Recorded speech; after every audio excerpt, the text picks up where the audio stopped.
Hello YouTubers, Joshua724 here. For this video I decided to mix things up a bit.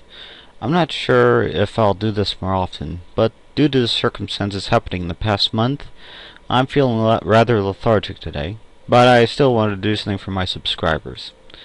Do you know anyone who's affected by the weather? There's this well, I'm not sure how big the group is, but a number of people suffer from weather. And I suspect there's definitely one reason why.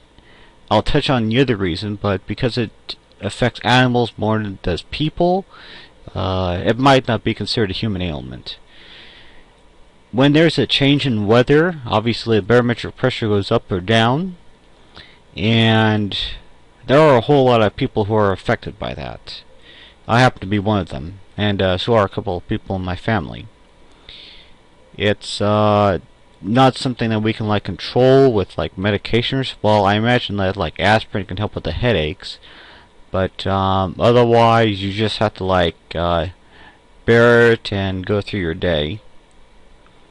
The other condition that I figure might affect you is, well, you know how animals are when there's a storm coming around.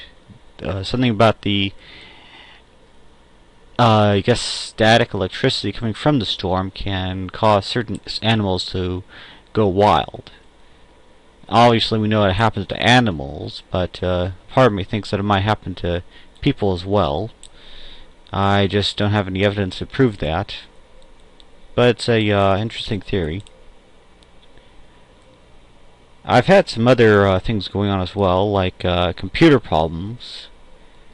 I have been using a Radeon X800XL and GeForce 7950 GX2 on my computers for a while, and I used them just because I was trying to get away as long as possible with using older video cards with my games and such, because I didn't want to go out and splurge on newest technology only to have it go out of style in about a year or so.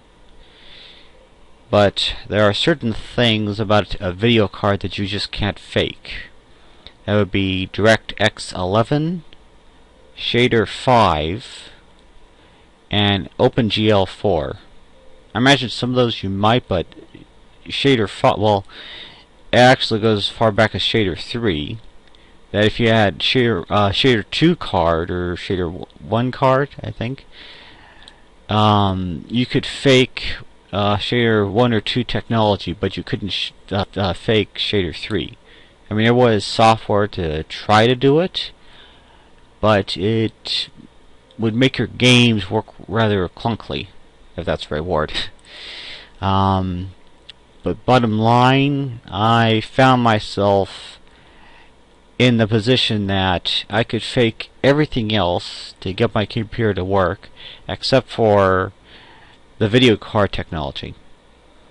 So I'm working towards finding a decent video card for a cheap price. Also, I've had a couple of hardware components go bad. Well, I think it's been going bad for a while. Basically, a hard drive. Let's see. Hard drive, motherboard. Well, actually, there's been a number of things, but the hard drive is actually something that's been going on for a while. I just chose to ignore it because I figured it was a power problem. However, after running a number of tests on it, I have discovered that it is a hardware problem and it's starting to fail on me.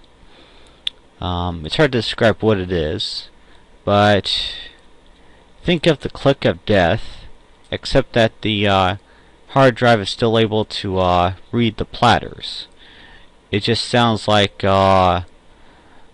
maybe a small hammer hitting something. That's the best way to describe it, because it's I looked it up, and it wasn't until I typed in hard drive failures and sounds that I finally found a video of someone showing various hard drive problems and signs that the hard drive is going to die on you that I finally found the sound that sounded closest to my hard drive's sound, and that's when I figured that my hard drive was failing on me. So I quickly pulled the stuff off of it and pulled it out and going to recycle it. As well as I've had motherboard problems, and well, the thing is that I've been practicing using Server 2008 with a couple of motherboards I've had, and the motherboards are pretty old. I mean, they I'd say I had them for like maybe 5 or 10 years. Yeah,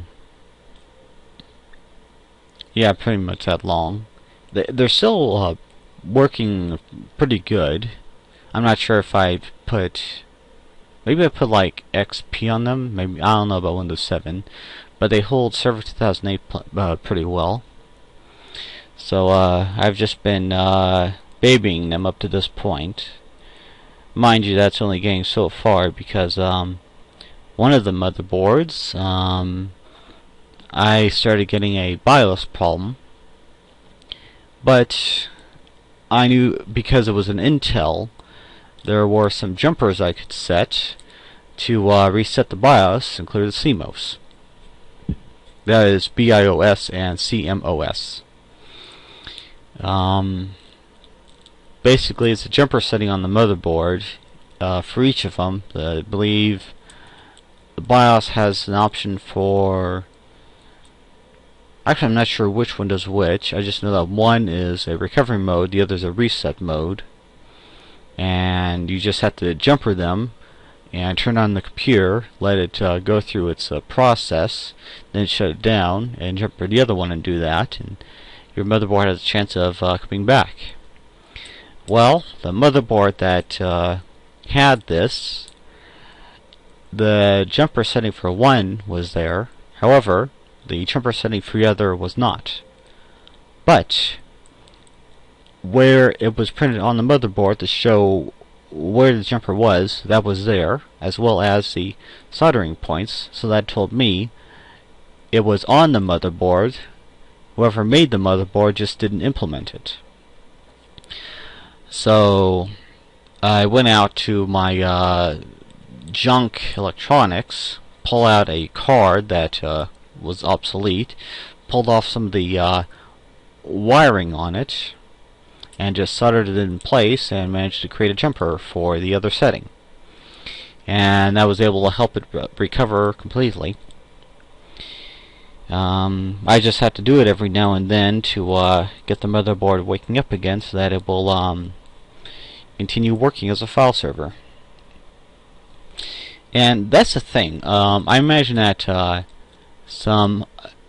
for people using a server quite a bit, the server has to be high-end, but otherwise you can have a file server with lower quality, well, I wouldn't say lower quality as much as minimum system requirements, because I've been able to do 720p on a, let's see, it was 2 gigahertz processor, 2 gigabytes of RAM, and a network that was 10 megabits per second. So that told me that I didn't really need that many resources just to do HD video over our network. Another problem that I've been having recently is family. Now, seeing as how well, as far as me like saying who I am, I like the idea of having a mystique to my name so that people wonder who I am, as well as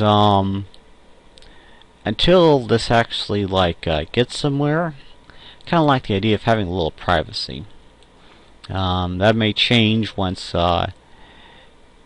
this actually heads in a certain direction, but otherwise I like having a unknown identity, and of which helps me talk about family problems as well as how that might help others. My grandfather has gotten some neurological problems recently. When we finally got him to the hospital told us that it was a combination of high cholesterol and his age that was causing him to have neurological problems. Well, it was motor problems, as in his being able to move around, as well as hallucinations. I won't go into what kind of hallucinations they were, other than just say you'd wonder where his mind went. Emphasis on the word went.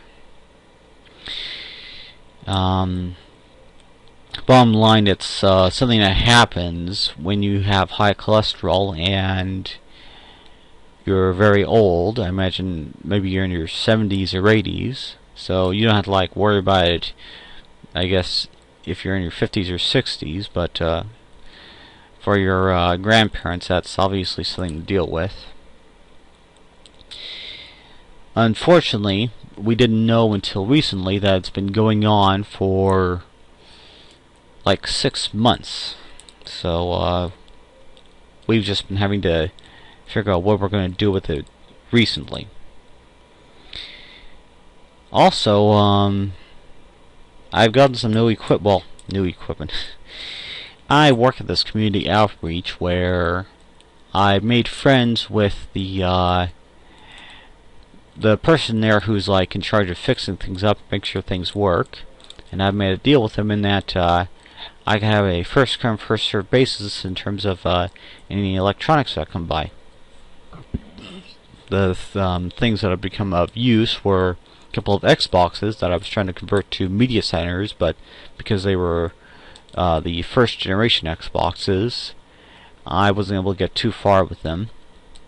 Although I did come home with two 64-bit motherboards with processors and RAM, and I converted those to Windows 7, gave one to my sister, and the other one we have is a media center computer in our living room. As well as I have recently acquired a PowerBook G4. Now this one, it's got 1.25 gigahertz processor and 1 gigabyte of RAM. I'm not sure how far I'm going to try to go with it because it's got a PowerPC processor, and Apple has pretty much abandoned all of their PowerPC products in favor of Intel products. So I'm on my own. I'm trying to figure out what all I can do with it, but it's something I've been thinking about getting. I'm not a Mac person per se. I actually prefer Windows or Linux. Windows because I can play games on it and I am familiar with it, and Linux because even though you have to enter in commands in order to do stuff, you still have a whole lot of flexibility in terms of what all you want to do with it. You just have to enter in commands and stuff to get those extra abilities. But it's a really good system, especially for computer experts who enjoy the flexibility that doesn't come with Windows.